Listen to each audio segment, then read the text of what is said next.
All right, guys, just going to go through some stuff with the dyno tuning. We do get a lot of information when we're on the dyno. There's obviously item-specific things that we go to, air fuel ratio targets, air fuel VE tables, so to speak, ignition timing. There's multiple things that we go through. One big thing that we do organise and set on the dyno is an operating temperature while we're doing our runs. Now, the thing is with this, we've got data all the time. So the good thing is we're time stamped in between runs. So as you can see, we've got a date, we've got a time, and then we've got notes. So there's a multiple amount of things that we can go through there. Our notes obviously determine what we're doing, so we've got an indication of what. But we are dated and we are time stamped. And the thing is with this, what that means is in between runs, we've obviously got a cool off period, we've got data entry, then we've got a heat cycle, the motorcycle again to a point where it's at operating temperature of what we determine.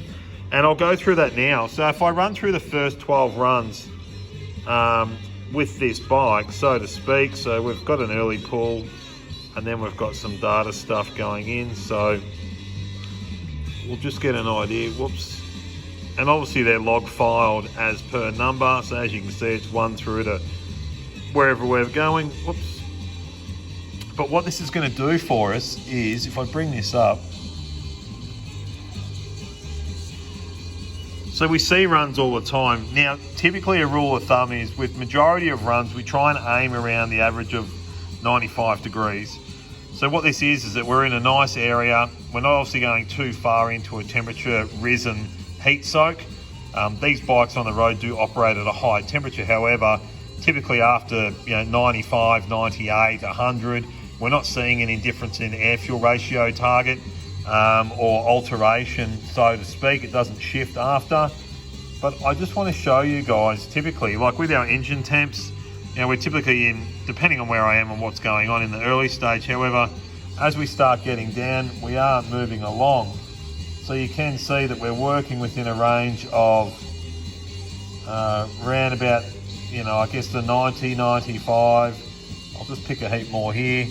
And then we've got the day of temperature on the right-hand side also, which is a good indicator whether we've had a hot day, so to speak, when dyno tuning. There is a humidity area as well as a pressure, and that gives us another forecast of data events whilst doing this sort of stuff. So as we're getting further on, I don't want to overrule how far we go here, which we might have. But yet again, we're still sort of high 80, don't get me wrong, but we're moving into the 90s. Depending on where we are and what we're trying to target, we try and get as close as we can back to where we need to be. So yet again, there's 31 files in here for this bike. As you can see, we're still in the 90s. I think we clocked 100 at one stage, but with that given, that's where we're at. And then obviously throughout our temperature and whatever day we've got, like I said, we are time stamped over here. And we can see that obviously, we're on the 17th at 10:15.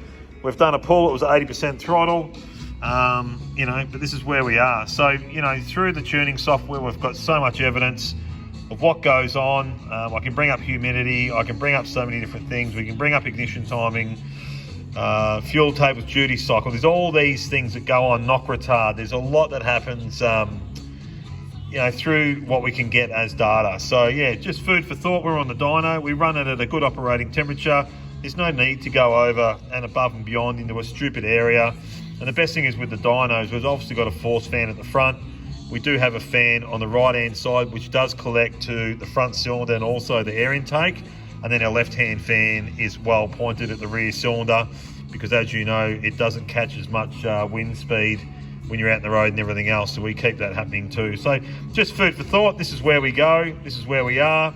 Same thing, we can pull this sort of stuff up.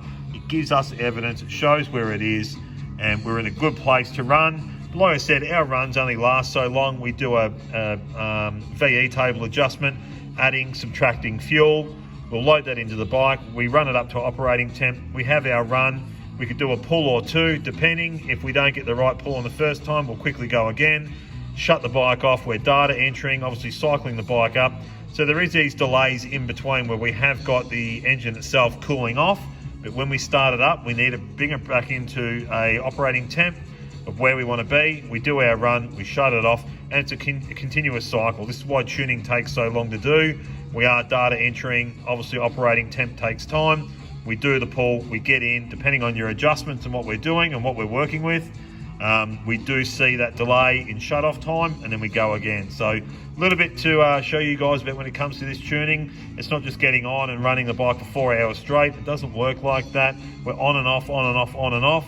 In between, if we're answering phones or it's a lunch break, or you've got to go out and do something for work, to pick up parts, somewhere, do whatever, we come back, we get in, yet again, operating temp, we pull it to a part, we do it, we cycle, data extraction, then go again, and we continue on. So, bit of food for thought with that one, guys.